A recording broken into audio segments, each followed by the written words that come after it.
In this video, you will be forced to make the impossible choices of a soldier. Would you go into battle in a Soviet BMP, knowing its tracks could fall off at any moment? Would you trust your Bradley to hold a village against endless waves of infantry? You will have to decide if the raw, untamed power of a Soviet rocket storm is worth its inaccuracy. And you will have to choose the temperamental genius of French artillery or the surgical precision of an American Avenger. New track. While it's still wearing in, it slips off. Even if it's tightened like a guitar string, it'll still come off. Not the first time it's happened to us. Right before a frontline mission, the track slipped off a Ukrainian BMP-1. This incredibly tense moment nearly wrecked the entire plan. And yet, Poland has decided to modernize 1,300 of these questionable metal boxes. Why? And can this heap of steel be of any real use to the Polish army in modern war? Ukrainians have the answer, because they've already tested the BMP-1 the hard way under fire. So, sit back. Truth from the front is coming your way. This here is the heater, so the squad stays warm. The warm air comes out through this top grate. And this, if the battery dies, another vehicle can pull up, plug in 2 emergency cables, and jumpstart it. That's what this is. In the minds of Soviet engineers, this is what cutting-edge NATO-killing tech looked like. Except there's a catch. How are you supposed to take seriously a fighting vehicle where one of the standard features is a wooden log strapped to the hull in case it gets stuck in the mud? If the vehicle's crossing water, the squad pulls the doors shut, tight. These rubber seals help keep the water out, and if you get bogged down, if the vehicle bottoms out, you take that log, jam it under the track, and drive up onto it. That's how you pull yourself free.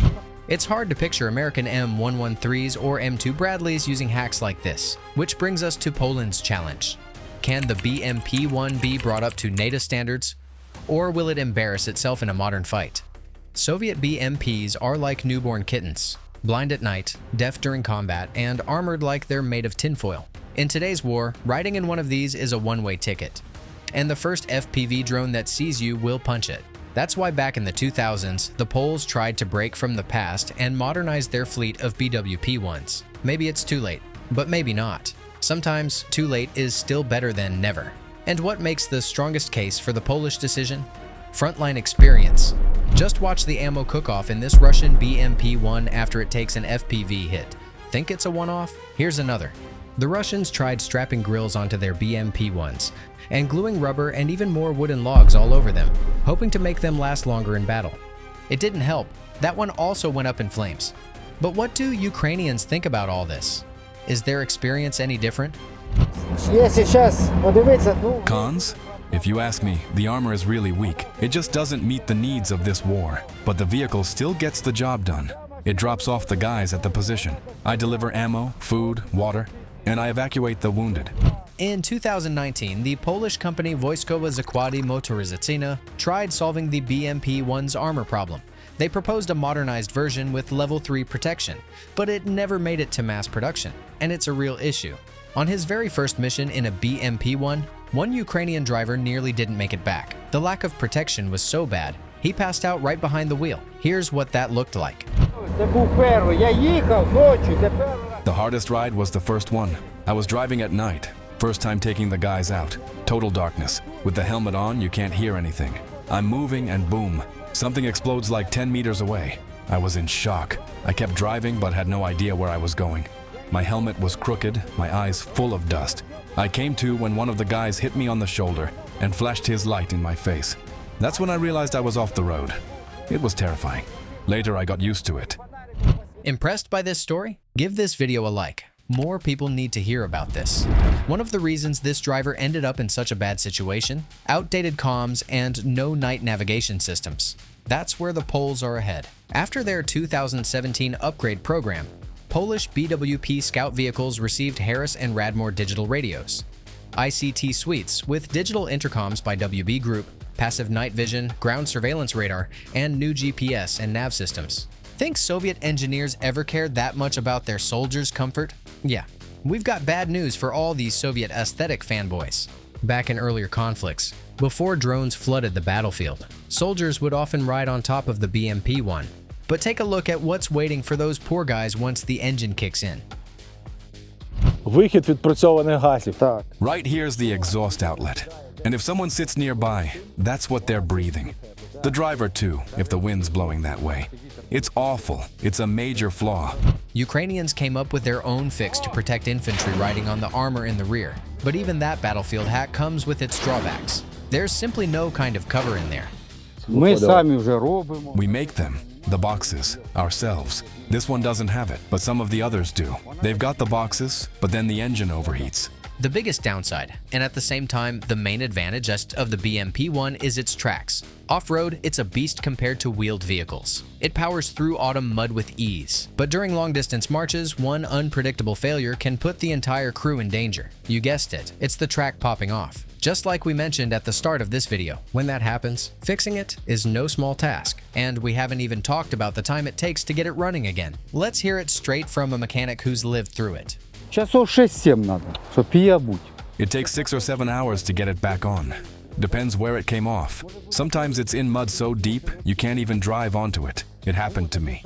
The track came off, and I couldn't get back on it. With one track, the vehicle drifts and becomes uncontrollable. We had to tow it with a Euro truck. We spent half a day soaking wet, fighting with it. It's a nightmare if the track comes off. That's why when I'm driving, I listen. If I hear the slightest crunch, I stop immediately. Then I can fix it quick. But if the whole thing flies off, that's it. If the vehicle stops, it becomes a target. Despite all these headaches, the BMP-1 still has an ace up its sleeve. Mud is just one enemy. The other is water. So what does the infantry do when it's time to cross a river? Easy. Seal the hatches and trust the driver. Пливе вона із-за того, що She floats. She floats thanks to these ridges. She dips in like this. The tracks, with their cleats, keep spinning while afloat, pushing water out here. It channels through these side pockets. She can float for around 7 kilometers over water. With weak armor and outdated internals, mobility becomes a breath of fresh air. In civilian life, time is money. At the front, time is lives saved. First of all, she's really mobile, really smooth. If you're evacuating guys or bringing something up, she glides over stuff. She's got great maneuverability, even though she's old. I'm honestly satisfied with this vehicle. As strange as it sounds, Ukrainian crews have grown attached to their BMP-1s. They're simple to maintain. And the question naturally arises, would they trade their BMP-1 for an American M113? Ні, я вже з нею вже год. No, I've been with her for a year now. I've gotten used to her. I know all her weak spots. There were times she broke down and everyone was in shock. I just said, I'll fix it. In seconds, I'd find the problem and we were back on the move. I never abandoned that vehicle. Subscribe to the channel so you don't miss upcoming videos from the fiercest frontline in Europe. So, the BMP-1 isn't so straightforward after all. On one hand, it's outdated for modern warfare. On the other, it still performs surprisingly well in terms of mobility. But before jumping to conclusions, we need to talk about one more important factor: its armament. In its base version, the BMP-1 is equipped with a 73mm 2A28 Grom smoothbore cannon and a 7.62mm PKT coaxial machine gun. But how relevant is this weapon system today? It really depends on the mission. Ukraine's 24th Mechanized Brigade, which still operates this vehicle, was tasked with suppressing Russian infantry groups attempting to push forward. По позиції, по маршруту руху. We'll be targeting their positions, the route they use to move. They sneak in and hide in the brush. They've got little dugouts where they rest, and from there they try to launch assaults on us. As the BMP-1 rolls out toward the Russian advance, Ukrainian troops launch drones to provide aerial coordination and better fire adjustment. Чекаємо, поки хлопці доїдуть, наведуть. Now we're waiting for the crew to get in position and aim in. Then we'll start correcting fire. We'll hit where they're resting or grabbing a drink. We'll burn the forest down. As soon as the BMP-1 reaches the sector, the moment of truth. The commander gives the order and the vehicle opens fire. Плюс-плюс, давай дві. The quick strike goes off without a hitch. But imagine if the Russians had anti-tank guided missiles or drone support. That kind of counter could have turned the whole fight against the Ukrainian side. В штатному режимі. All good. We made it back in one piece, thank God. Now we wait for the next mission. In this case, the BMP-1's standard weapons were effective against lightly armed infantry. But would it have gone the same way in a direct clash with a Russian tank or a BMP-3? The Poles didn't wait to find out. Back in the early 2000s, they started building Frankenstein hybrids of their own. The first result was a BMP-1 fitted with deco or sharpshooter turrets, each mounting 25mm cannons. Later, the Polish army considered integrating Rheinmetall's E8 turret, but that never made it into full production. Then came the next phase. In cooperation with the Swedes, Polish engineers developed a new turret equipped with a 40mm Bofors autocannon and a fire control system similar to the one used on the Swedish CV-90. It looked like a perfect solution, but the happy ending never came. The turret had one fatal flaw. The 40mm cannon wasn't stabilized. Poland didn't stop there. One of the later attempts to upgrade the BWP-1 involved installing the UT-30RCWS turret from Elbit Systems, equipped with a 30mm cannon. This version was dubbed the BWP-1 Puma. Ukrainians weren't sitting idle either. Over nearly 25 years, they've developed about a dozen different BMP-1 upgrade projects, most of them focused on weapons.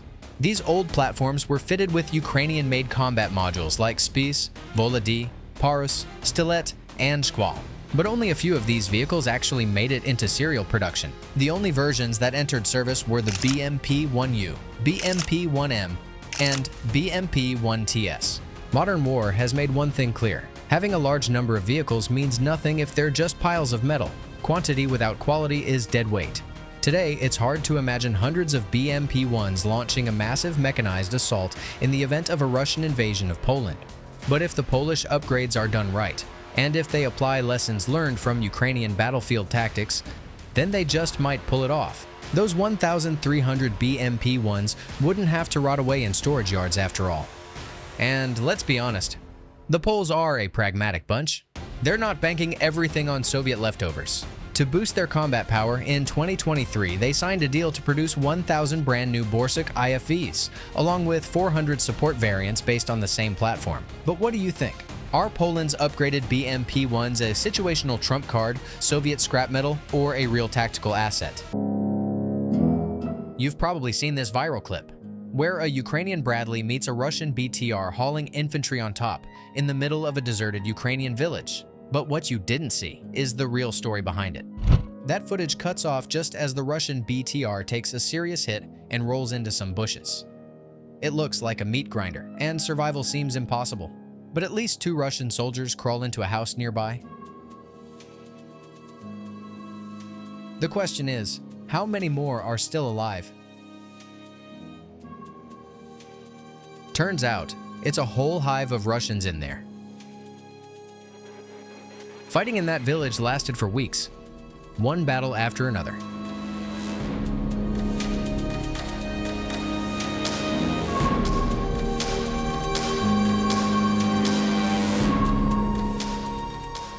The Ukrainians eventually had to call in an Abrams tank. Did that change the tide? You're about to find out. This isn't some made-up town like Vinewood in California. This is a real village on the front line, typical of many in the Donbass. No civilians left, just war. Right after the weird BTR encounter, the Bradley rolls back almost untouched. But aerial recon reports survivors in the area.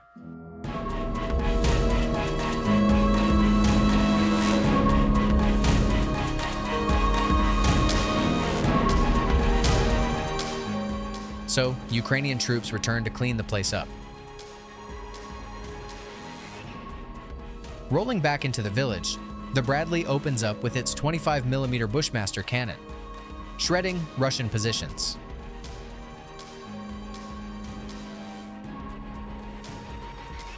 And that's when they discover something. The Russians had been using the abandoned house as an ammo depot. And when the rounds cook off, the explosion is epic.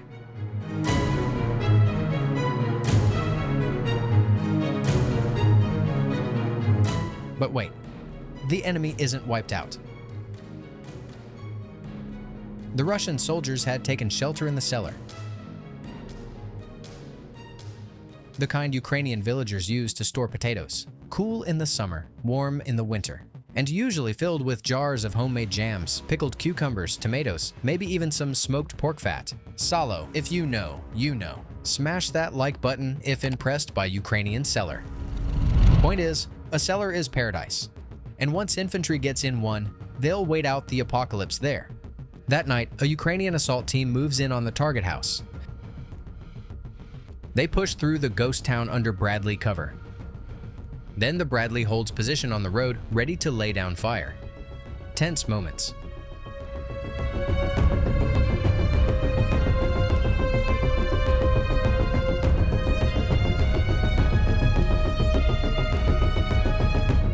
They find the Russians holed up in the cellar, offer them a chance to surrender. But apparently, they refuse. So, it becomes the end of the world for them. The cellar explodes. The Ukrainian squad gets back to the Bradley and heads to base.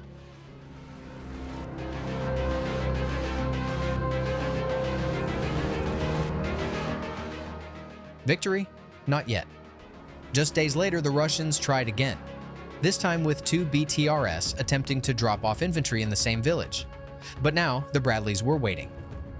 They lit them up before they even reached the outskirts.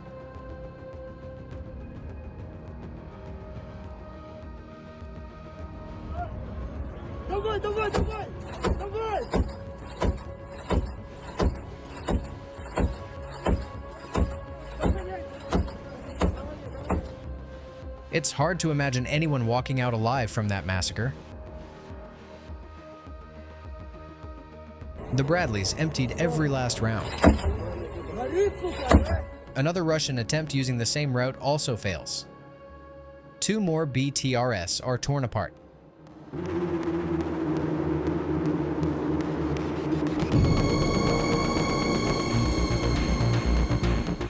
Their infantry tries to flee, but where do you run in an open field?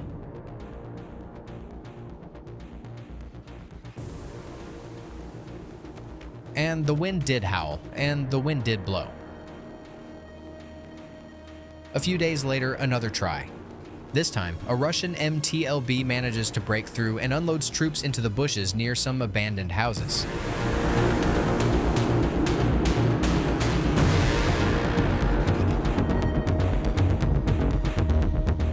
But then the 25mm Bushmaster cannon on the Bradley lets loose. It rips the MTLB apart like it's made of paper. No surprise, the MTLB's side armor is just 7mm thick. The thing never stood a chance. Still, the Russian infantry scrambles and manages to hide in the underbrush and houses. Some are survivors from earlier fights. Now, there are more Russians in the village than ever before. Which means one thing. This frontline village in the gray zone is now effectively occupied and could become a staging ground for further Russian advances. That cannot happen, because if you give Russians time, they'll dig into the earth like moles and become near impossible to dislodge. So, the Ukrainian unit responsible for this sector calls a meeting. The goal: wipe the enemy out of this village. But how? Option 1. Storm the village using assault groups. But that would take hours. Plenty of time for the Russians to send in drone support and cause serious casualties. Option 2. Level the village with artillery, Russian style. Then sweep through the rubble. Problem is, where do they get that many shells? Commanders choose the third option. Launch an immediate raid. Fast and brutal. Strike while the trail is hot.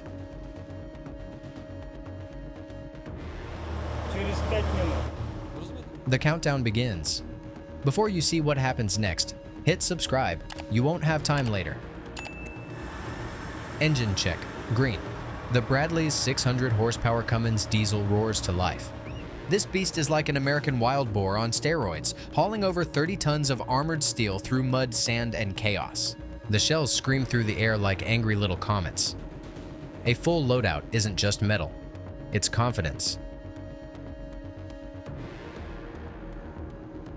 The 25mm Bushmaster automatic cannon is a battlefield multi-tool, shredding trees like grass.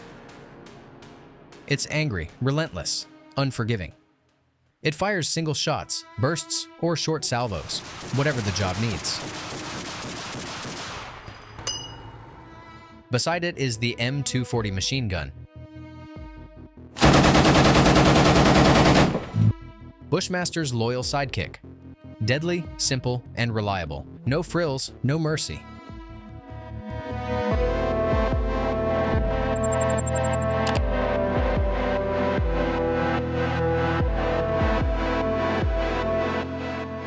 This is how the duo fights. The forest fades away behind them. The Bradleys leave cover and roll into the open. Now it gets dangerous.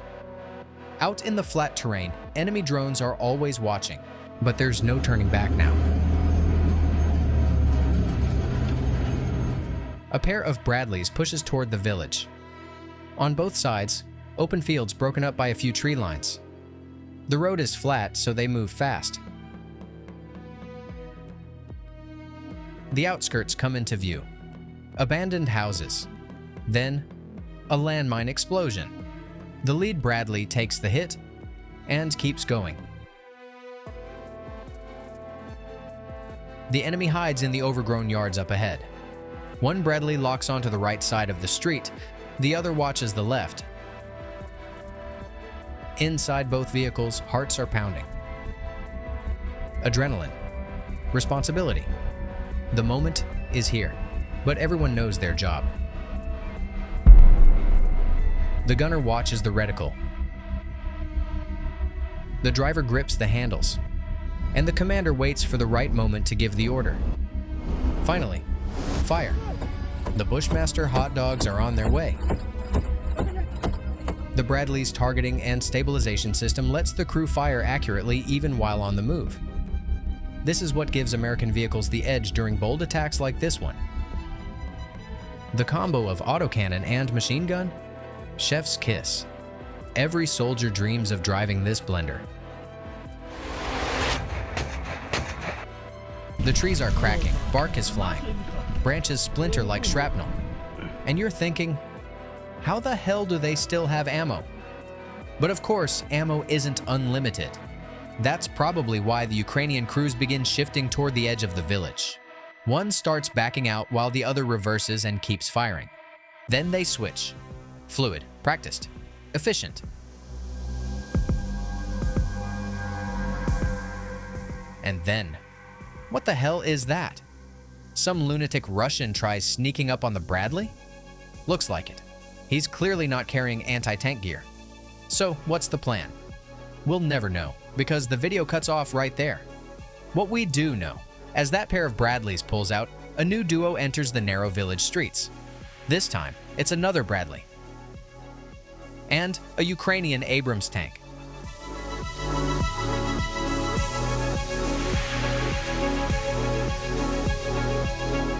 The sound of its engine rolls in like thunder from underground, the kind that wakes the dead in hell. We've got a separate video on our channel where Ukrainian troops talk about what it's like to operate the Abrams, but we'll stay focused on the battle here. When the Abrams cannon fires, you don't need commentary. Even the Russians hiding in nearby houses know it's over. Right here. Right now.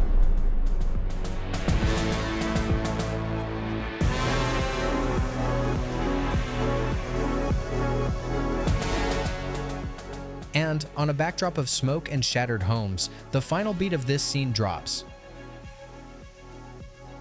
Boom. But the fight for this village isn't over. Look. That sky above the wrecked houses is heavy. The trees are stripped bare. Maybe from autumn, maybe from Bushmaster fire. And still, the Russians try to land more infantry. No chance to survive. Hell must be getting crowded. You can see the result for yourself.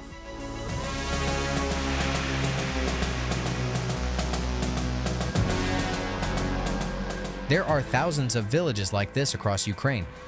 Once peaceful, now torn by trenches and shell craters. Where houses used to stand, where root cellars once stored potatoes and pickled vegetables, there's only scorched earth. Every single meter of this land is measured not in steps, but in lives. No foreign army will ever be able to call this place home. That's why, one battle after another.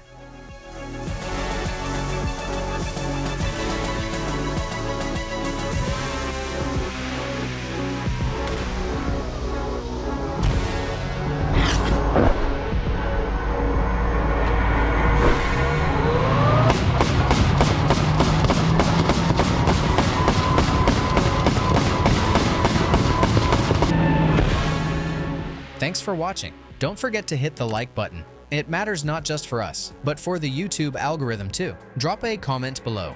Would you like to see more Bradley rescue missions? Or maybe a full breakdown of how Ukrainian troops use the Bradley in assaults on Russian trenches and dugouts? We're giving the Michelin to Russians, but not the stars. France has delivered enough weapons to Ukraine to arm a small country. But not everything is as smooth as it looks at first glance. Jets crash, howitzers break down, and brigades trained in France run into organizational chaos. So is it that Ukrainians are mismanaging French aid? Or maybe French weapons just don't fit the brutal reality of modern war? The arrival of French Mirage 2000s was celebrated like a holiday in Ukraine. No TV channel or military expert skipped it. But months have passed since the handover, and still no real feedback from pilots or ground crews. Why the silence? Did the Mirage fail to meet expectations? Summer 2025 was rough for these jets. Досудове розслідування за фактом падіння. The State Bureau of Investigation has launched a pre-trial inquiry into the crash of a Mirage 2000 fighter jet in Volyn. Preliminary reports, on July 22nd, after takeoff, the pilot reported an electronics failure. He ejected safely, but the jet went down in uninhabited terrain and sank in a swamp. Losing a jet like that hurts. Air defense is already Ukraine's weakest shield protecting civilian cities. We won't speculate on the cause without facts. The key is, the pilot survived, and his testimony may be crucial. Pilots are priceless specialists for Ukraine. With so few available, training courses are accelerated. That lets young Ukrainians master F-16 or the Mirage 2000 quicker. Was that a factor in the crash? No one knows. But other French jets are pulling their weight. Mirage is mainly an air defense booster, and perhaps now Mirages will also start being used more actively for strikes, for example, with AASM Hammer. These aircraft intercept Russian missiles and drones and hit ground targets of their own. But in air-to-air combat, Ukrainian Mirages face limitations because of their missile loadouts. Still, it's a highly capable jet, badly needed on the front line. And the lack of public footage is more about secrecy than weakness. The truth is simple. As with any king, a jet is only as strong as its weapons. That means Storm Shadow/Scalp EG, the Franco-British cruise missile France has been handing over to Ukraine. With upgrades, Mirage 2000s can launch them. And if even Ukraine's ancient Su-24s were adapted to fire Storm Shadows, the Mirage is more than capable. Dozens of these missiles have already struck Russian forces and deep into Russia itself. Moscow hasn't felt this level of French humiliation since the Crimean War, and it stings extra hard because Russia hasn't shot down a single one. They try, sure, but the results are embarrassing. Look at this. Russian interceptors fired. The contrails of their missiles are there in the sky, but a Storm Shadow cuts right through and slams into the very air defense battery meant to stop it. Give this video a like. It tells YouTube it's worth showing to more people. Still, the supply is limited. Разом з Storm Shadow. We use decoy missiles alongside Storm Shadows, fake radar targets that burn out Russia's air defenses, forcing them to waste interceptors while the real missiles get through. Missiles play a huge role on the battlefield, but the main theater of war is still on the ground. And here, French aid is massive. More than 284 VUB armored personnel carriers have entered the ranks of Ukrainian brigades. Для французького війська виготовило всі. This APC was built for the French army by the well-known Renault company. It got its baptism of fire in the Gulf War. Its full name is Véhicule de l'Avant Blindé. That means frontline vehicle. But the Frontline today looks nothing like it used to. In its stock configuration, the vehicle doesn't always meet the challenges of the Russo-Ukrainian war. So what does it take to match those challenges? Remember, the VUB was designed in the late 60s, when the world was watching Vietnam, Arab-Israeli wars, and African independence struggles. Back then, the focus was on mobility, modularity, and mass production, and the VUB delivered. But Ukraine's war is different.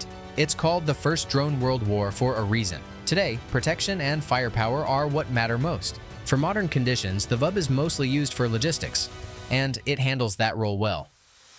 Він каже, наскільки ваба загальна. So he asks, which VAB should I pull up? I said, at 6 in the morning, have it ready. At 6 sharp it rolled in. We rushed the wounded in, shoved everything inside. A drone was already tracking us. Over the radio I hear, brake! He braked, and right in front of us.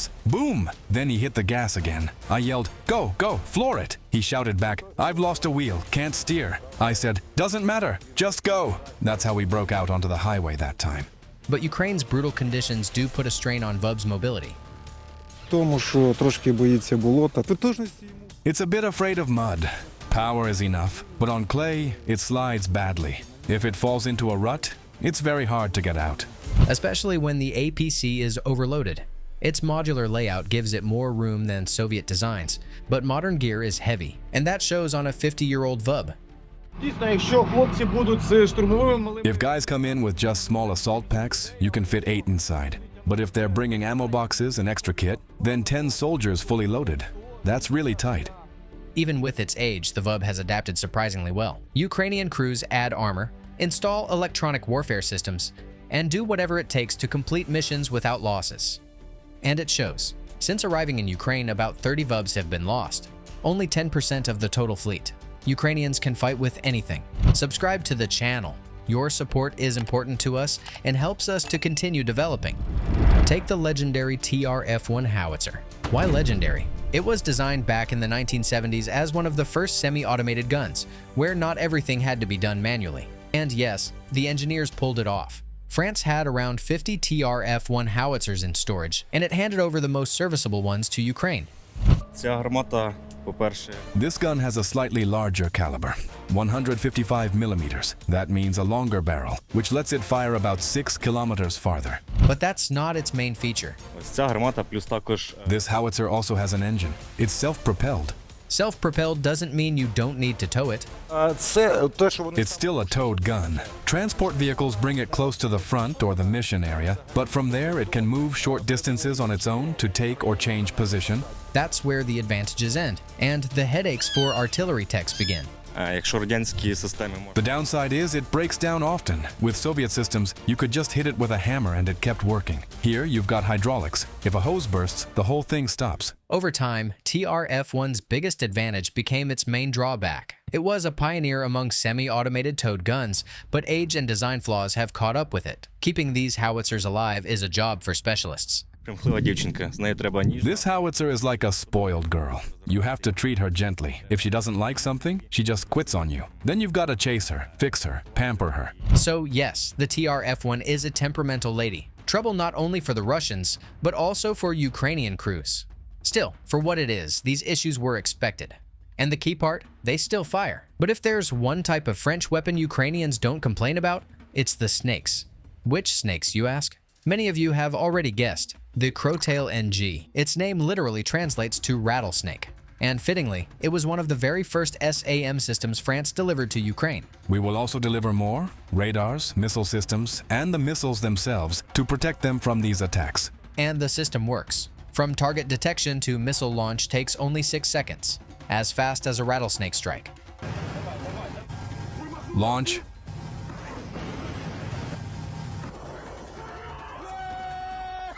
With a range of up to 11 kilometers and altitude coverage up to 6 kilometers, it's perfect for knocking down cruise missiles, drones, and helicopters sneaking low into Ukrainian cities.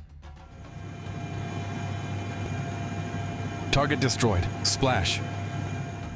The only drawback? Numbers. Ukraine has just a handful of Crowtail NG launchers, but that's not stinginess from Paris. France itself only had 20 launchers as of early last year. Alongside the Crowtail, France also sent Mistral man-pads, their version of the Stinger, and the Franco-Italian SAMP-T system. Ukraine now operates several batteries of SAMP-T, though it's probably the least talked about major SAM system in Ukrainian service. All we officially know is that one has already shot down a Russian Sukhoi fighter jet. In fact, the SAMP-T is often seen as one of the most realistic long-term Patriot replacements. But there's one thing that nothing on this battlefield can replace: people. France played an active role in training Ukrainian soldiers. In fact, France was the first country to fully implement the idea of a ready-to-deploy brigade. The 155th Separate Mechanized Brigade, named after Anna of Kiev, was fully trained and equipped in France as a complete unit. That's unique, because the cohesion and skills they developed during training carried over into real combat. Транспорт за вами. Бойова броньована машина. Behind you is the equipment, the AMX-10 armored fighting vehicle. Caesar self-propelled howitzers, infantry carriers. All of this will be provided to their brigade. But training alone doesn't guarantee combat readiness. Due to problems during different stages of formation, the brigade struggled at first. There were cases of desertion, and even an official investigation was launched over misconduct. Still, the brigade is now fighting on some of the toughest parts of the front line, and hopefully, those early organizational problems are behind them. Можливо, їх розумію, тому що це люди These are people who had no combat experience at all. They were all thrown together, nobody knew what to do or how to fight, and they understood that. They were scared, because nobody had the experience. A lot of guys probably left because of that. But when I came here, I knew exactly what I was walking into, that everyone was at zero. Still, I felt I had to be here, to help the guys gain that combat experience. And I think every day we're getting better and better. This is just part of the story of French aid. Europe's role in supplying weapons to Ukraine will only grow, and so will the list of systems delivered. And we'll keep making more videos about them. Yes, many older French systems require smart upgrades and constant maintenance. But Ukrainians have adapted, and French weapons are proving themselves in the brutal reality of the Russo-Ukrainian war. What topics should we cover next? Drop your ideas in the comments. We'll pick from the most liked ones. 3, 2, 1. Fire. Ukrainian multiple launch rocket systems decided to throw a heavy caliber fireworks show for the Russians and blanket their positions in fire. Ukraine's arsenal is a real mixed bag, including the RM-70 Vampire, APR-40, BM-27 Uragan, and BM-21 Grad. But don't be fooled by their raw firepower. Behind every barrage, there are hidden issues, and one of the biggest is age. She's from 1981. Old girl, breaks down. We're constantly maintaining her. The care she gets. I don't even treat my wife this well at home. Today, Ukrainian soldiers are going to answer the big question. Are these MLRS systems old but gold, or is it time to scrap them? As always, the answer's waiting at the end of the video. The Russians outnumber Ukrainian forces in both manpower and vehicles. So the Czech-made RM-70 Vampire doesn't get much rest. It's working overtime. Sometimes 5, sometimes 10, maybe 20, or even 40 rockets. It all depends on what's going on over there. If they've got a lot of armor or infantry, we fire off all 40. If it's just a small group, maybe 20 or less, we've engaged 14 times against different targets. The number of rockets used was different every time. This system, like the others in this video, isn't exactly known for precision. That's why the crews only use it on high-value targets, covering entire areas where the enemy might be. MLRS is only used on group targets, columns, concentrations of enemy personnel, or for example, if our recon finds a warehouse, that's what we strike. We don't go after individual soldiers. The Russians were pulling in reserves to launch a new assault. Bad timing, because suddenly 122mm rockets started raining down on their heads. They ran. They were destroyed. Whatever they were planning, it failed. Maybe they were about to storm us or gathering up for something. But it didn't work out. Because artillery, in my opinion, did a damn good job. Because of non-stop assaults, the RM-70 Vampire barely ever sees a garage. It stays right near the front line to slow down Russian advances and make life a little easier for Ukraine's infantry.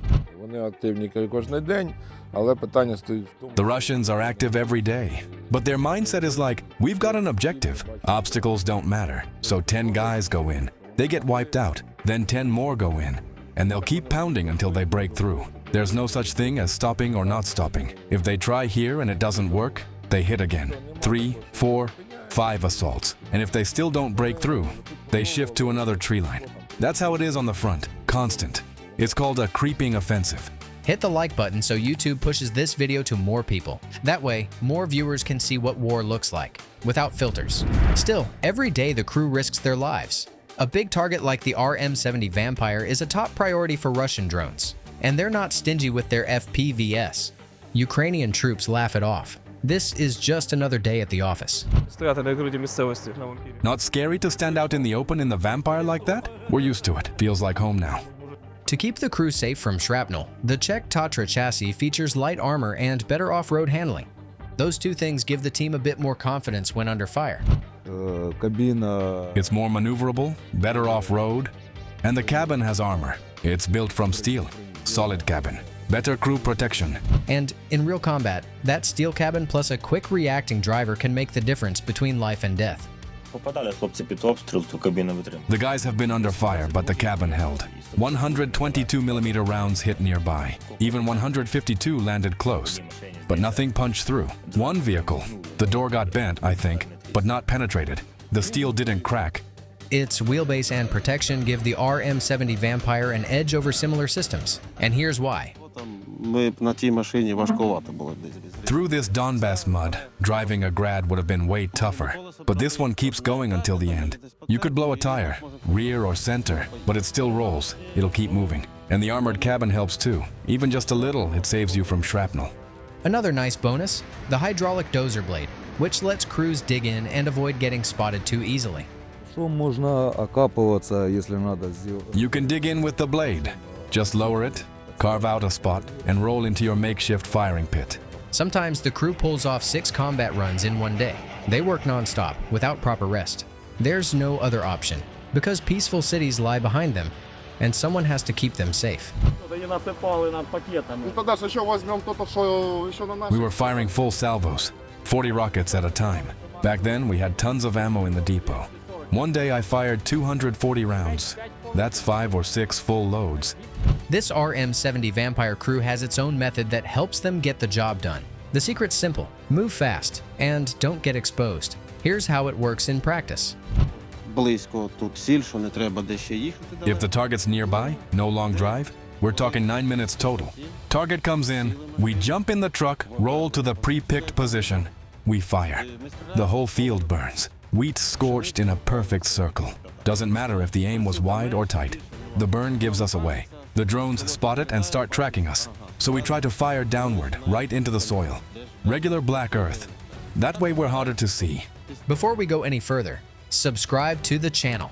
We cover a ton of fascinating stuff about modern weapons and the brutal reality of today's war. After Russia's full-scale invasion, Ukraine's rocket artillery park got a serious boost, with vehicles arriving from both Western allies and former socialist countries. Among the more exotic additions was the Romanian APR-40, which can be considered a counterpart to the Soviet BM-21 Grad. But calling it identical would be a mistake. There are quite a few differences. There's a big difference, honestly. On the BM-21 Grad, the sighting system is mounted below the launch pod on a folding bracket, meaning you can aim it while standing on the ground. But here, it's mounted directly on the pod, and you can only operate it while sitting in position. The Grad lets the gunner stand. The APR-40? The designers built a dedicated seat for him. The gunner sits right here, works the sighting system. The main firing direction is called out by the guy on the compass. Then we align the pod based on the compass bearing, so we can fire in the right direction. During training, the crew had to brush up on their Romanian, since none of the controls are labeled in any other language. It's all in Romanian, but we memorized what's where. Right, left, what to switch. Like one way activates the hydraulic drive for fast, rough aiming. The other way switches to the electric drive for fine adjustments. Same for up, down, left, right. Another difference between the APR-40 and the much more common BM-21 Grad is maintenance. The Romanian system is more complicated to service. They look similar on the outside, but for example, this panel with the contact block is not on the Grad. So if we're servicing the rails, greasing, cleaning with the Grad, we don't need to remove anything to quickly check or clean the launch tubes. But here, you have to remove this whole panel to do maintenance. There's another curious detail you'll notice during loading. To avoid overheating the launch system, the designers came up with a special firing sequence.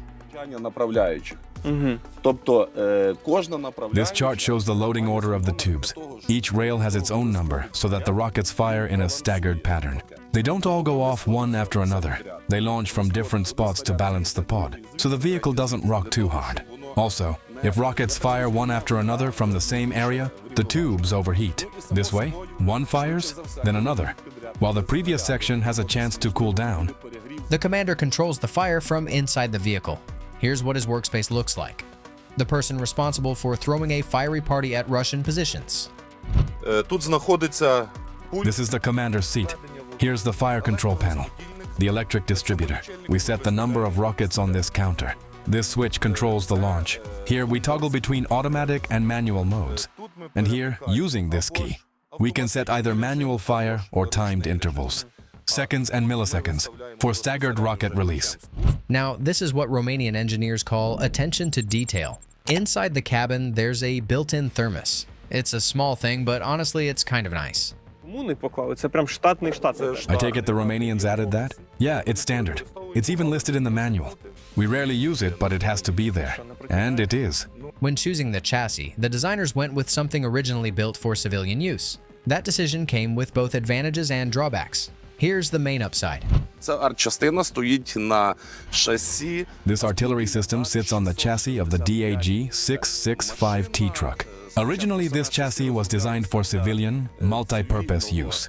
They chose it for the military because of its maneuverability. If you compare it to the Ural, for example, the Ural is stiff, short wheelbase. But this one's got a high suspension travel, which helps it glide over uneven terrain. It's all-wheel drive, 6x6, and both rear axles have differential locks. So yeah, it's a better ride and much more capable off-road. Unfortunately, Ukrainian crews ran into some tough realities. Finding spare parts for this chassis is a serious challenge. The downside? It's hard to find parts when it breaks. And they break pretty often. They're old. Worse still, some critical components are no longer being manufactured. Basically impossible to source. So the crews have to improvise. Yeah, we've had to fix stuff. We've had some really important components go down, and they're nearly impossible to find. The factory doesn't exist anymore. Parts are basically non-existent. But thanks to the skill of our logistics teams, our mechanics, and the crews themselves, we're keeping these machines alive and in the fight. On the bright side, training was a breeze. The basic design is very similar to older Soviet-era equipment, so the crew adapted quickly. As far as mobility goes, the APR-40 is a good machine. It drives smoothly, better off-road in my opinion. As for the artillery system, it's a bit simpler on the BM-21 Grad. But when it comes to targeting, the aiming devices are basically the same as the Grads. The design is similar. You get used to it fast, and then you just work. Now, the next hero in our lineup has earned its status as an MLRS, wrapped in military legends. Meet the mighty and intimidating Soviet BM-27 Uragan. Rumor has it, the Uragan needs 2 drivers to handle its roaring engines. That whole 2 drivers thing is a myth. There's 1 driver, that's it. There are 2 engines, which is why people say you need 2 drivers. 1 for turning left, 1 for turning right. But in reality, the combat crew is 3 people: driver, gun commander, and gunner. In fact, each of those engines powers 4 wheels on its own side. 2 ZIL engines, upgraded. Each one powers a side. 4 wheels each. 1 motor runs the left side, the other runs the right. You could call the Uragan the Soviet muscle car of rocket artillery. Despite its massive weight, it moves with surprising speed. Up to 100 kilometers per hour. Yeah, we've hit 80 to 90 on dry dirt roads. Out in the fields, about 60. It's fast. This thing's like a rabbit. The faster you drive, the longer you live. Every member of the 3-person crew works as fast as possible. No one wants to spend a second longer than necessary at a firing position, not when Russian drones are circling overhead like vultures. When we roll up to the firing position, the gun commander sets the firing direction. As the driver, I have to get there, close in, release the launcher, unlock the ramp. Then the gun commander and I jump out and deploy the rear stabilizer legs, while the gunner gets the ramp into combat position. A remote control panel helps the crew quickly switch between travel and firing setups. This is the control panel. It lets you move the ramp from firing position to transport mode, and back again. This same panel also unleashes the system's massive 220mm rockets, which scorch everything they touch. Here's the fire control panel. You can fire single rounds or in salvos. This is the trigger, and here you see the round counter. How many have been fired? This crew's work hasn't been in vain. They've managed to hit not just vehicles, but some seriously valuable targets. One time we hit a column. Took out their command post too. That was a good one. But the launcher's age works against it. Mechanical issues and wear make it difficult to maintain high operational tempo. It's a solid and reliable system, but it's got its issues, mainly its age. It really needs to be upgraded. There were times we'd go out twice a day and fire. Mostly we try to hit them before they even reach this area. To keep the Oregon running, it needs constant maintenance, and that burden falls on the shoulders of the field repair crews. These teams are held in high regard by the frontline troops. These are people we deeply respect. We take our hats off to them. They're with us day and night. If anything breaks down, they're on it. Without them, we're going nowhere. Alongside the BM-27 Uragan, Ukraine also fields another iconic Soviet relic, the BM-21 Grad. Its combat tactics are similar to the other launchers we've talked about earlier. But we discovered something interesting: how the Grad crew counters Russian tube artillery. We just fired at 2 positions to suppress enemy artillery. Our recon tracked the firing points, so we launched 2 rockets to shut them down. The biggest drawback of Soviet gear today? Ammo shortages. After the collapse of the USSR, Ukraine has had to scrape together whatever remains it can find and conserve every round. Because of that, crews are forced to sharpen their accuracy and treat every single shot with absolute responsibility. It's pretty hot on our section right now. The Russians have gone on the offensive. They've got more resources, more men, more ammo. We have to save what we've got. We've learned to aim the Grad properly over time. Now we try to make every round count. Minimal ammo, maximum impact. What surprised our team most was that this particular BM-21 Grad crew operates without a gunner, something that's more of an exception than a rule. We don't take a gunner. It's wasted space. There's just not enough room in the vehicle to bring extra people. And besides, it's about protecting lives. 2 people work the combat vehicle, plus 2 more, the battery senior officer and the guy on the compass. So only 4 people total. Surprisingly, running short one crew member hasn't slowed them down. In fact, this team prides itself on their speed in combat. Just so you understand, we've been here for a year. We've got all the tree lines zeroed in. We try to work fast, so drones don't spot us while we're moving, and so we're not hit while we're setting up. Speed is everything. But in practice, their daily grind doesn't look as flashy as the fireballs on camera. Every successful strike comes with real risk. These guys almost didn't make it back after the Russians opened fire on them, and they were carrying a full ammo load. A single piece of shrapnel could have set off the entire vehicle. We hit the target, then we're driving to another one. And as we're on the way, shells start landing where we're headed. That's a horrible feeling. Happened just yesterday. We hit the target, we're coming back, and suddenly a new coordinate pings in. We have to loop back. We pull up 50 meters from the next position, and boom, a round lands. We stop, turn around, drive 50 meters more, and a shell hits the hill right behind us. That hill saved us. If it hadn't been there, we'd be gone. Another brutal challenge? Physical labor. These guys load the Grad manually. No equipment. That's 40 rockets per reload. No, they don't weigh like feathers, but they keep it light, cracking jokes that with this kind of daily lifting, there's no need for a gym membership. It's all manual labor. Takes about 30 minutes to reload this system. With tube artillery, you just load and fire. Here, you drive in, sweat it out while you reload, then you launch your full ammo load in 20 seconds and start again. You've got to be in good shape for this. None of these systems, not the RM-70 Vampire, APR-40, Uragan, or Grad, can match the pinpoint accuracy of American HIMARS or M270. But that doesn't stop these crews from squeezing every last drop of effectiveness out of what they've got. Most of the time, they lay down concentrated fire over entire sectors, wiping out Russian fortifications. Some soldiers manage to land precise hits on high-value targets with single shots. But that's the exception, not the rule. These are old machines, and ideally, Ukraine should fully replace them with modern NATO artillery systems. But for now, that's not an option, so they do what they can under the old English motto, "A gentleman works with what he's got." Would you like to see more MLRS content on our channel? Maybe about HIMARS, M270, or even Ukrainian DIY rocket launchers on pickup trucks? Pick your favorite, or drop your own idea in the comments. Yura, he's smoking. Oh, I've been everywhere already. Glory to Ukraine. Today I got the chance to get familiar with the American self-propelled air defense system, the Avenger. It's basically a mini air defense base on wheels. It's built on the chassis of an American Humvee off-road vehicle. armed with Stinger missiles and a Browning machine gun of 12.7 millimeters, 0.50 inches, 0.50 caliber. With this setup, our defenders hold up Ukraine's sky, taking out enemy unmanned aerial systems. Today, we're working with the 39th Anti-Aircraft Missile Regiment, and we're about to talk with the Avenger crew, learn a bit about what they do, and show how it actually works. Yura, tell us a bit about your duties on this system. What are you actually doing?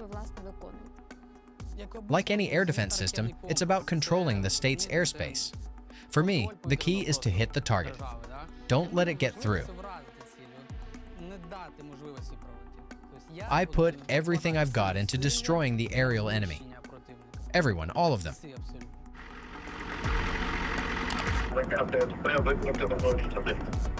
Motion received, starting, acknowledged.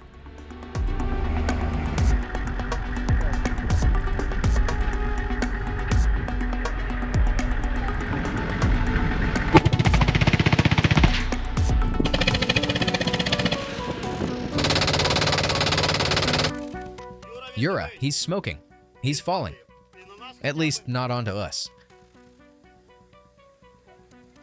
What?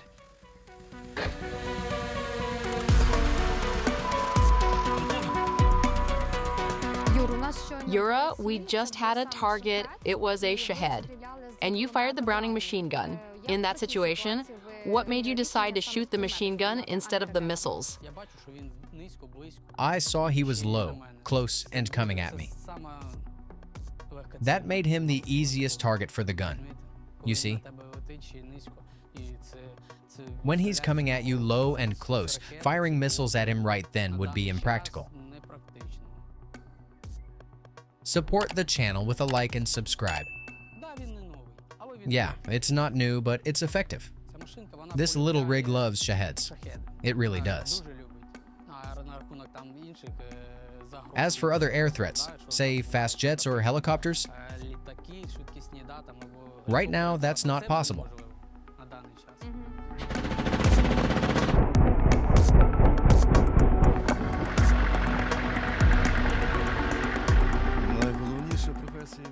The most important thing for a driver is that the vehicle is in proper condition, mechanically sound. But more than that, it's to arrive on time and do your job. Mobility. You say it's okay in bad conditions, like rain or in fields. We've driven it everywhere. In snow, across fields, on soggy ground. It performs very well. The main thing is that we can get in.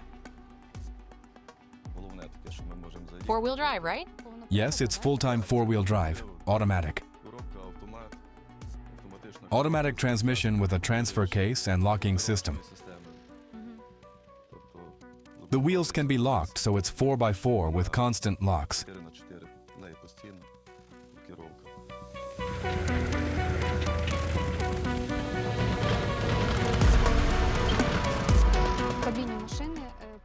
In the cab, there's this remote control unit. It's designed so that if things get too dangerous, the guys on the vehicle can drive out to the firing point and then quickly return to cover.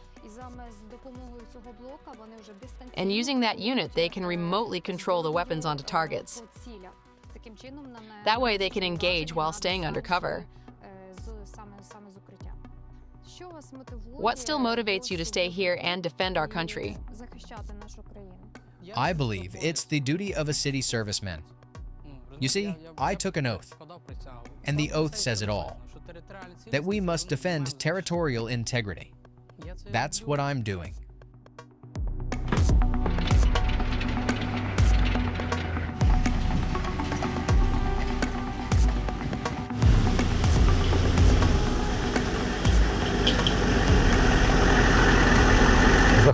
A Lancet was chasing our guys. And sometimes, to save the crew, the gunner has to go all in.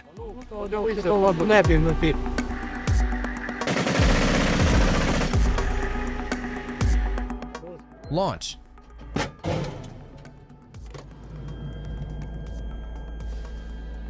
Hit confirmed. We're working with the guys here. studying how the Avenger air defense system operates.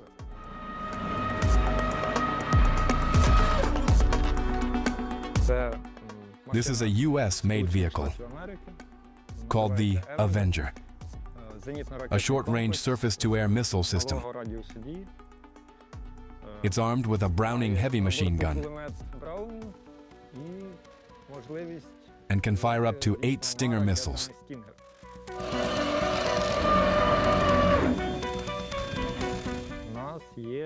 We've got a monitor with a thermal imager. We can operate both day and night. Basically, we see all our targets right there. It's like a video camera. We point it anywhere we want, and the target's in view. When the operator visually identifies a target, he locks the aiming device onto it. If it's a missile launch, the missile tracks the target's heat signature and guides itself right in. All we have to do is press the trigger, and the missile chases it down. After that, we can forget about that target and move to the next one if there's another threat. Hit confirmed. Where we were stationed, there weren't many Shaheds. Those usually go where civilians live. But recon drones, they're in the hot zones, where the real fighting happens. The biggest battles, they're the enemy's eyes. Take them out, and they go blind. For us, that's an easy decision. The Avenger can actually operate while on the move. We can drive and at the same time detect, engage, and destroy aerial targets. That's real, not theory. And by the way, there was this one time a Lancet kamikaze drone was chasing our guys. Officially, it's rated for about 20 miles per hour, around 35 kilometers per hour, while performing combat operations. But that time, we were doing over 90 kilometers per hour, around 55 miles per hour, and they still took that Lancet down. Yeah, it's supposed to operate at 20 miles an hour, but we were pushing 90 kilometers an hour, and the target still got smoked. They say not to go past 90 kilometers per hour, 55 miles per hour, but when you've got a rollout ready to fight, sometimes you just have to floor it. The speedometer needle just buries itself. After how many missions did you realize, yeah, I've got this, I'm good? After 2 or 3 launches, I just noticed, how to say it, the jitters were gone. You can calmly do your job, and it just works. Who's waiting for you back home? My wife, my mom, my wife, and 2 sons. One of them, yesterday he turned 1 month old. Mark, hey buddy. I evacuated them abroad back in 2022. Came back and joined the army.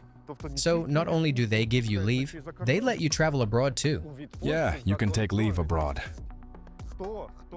Anyone who wants to travel abroad, join the armed forces. The only real tour operator left in Ukraine. Damn. Life goes on. If we stop living now, we won't be living later either. Right on. We'll keep living. Thanks, brother.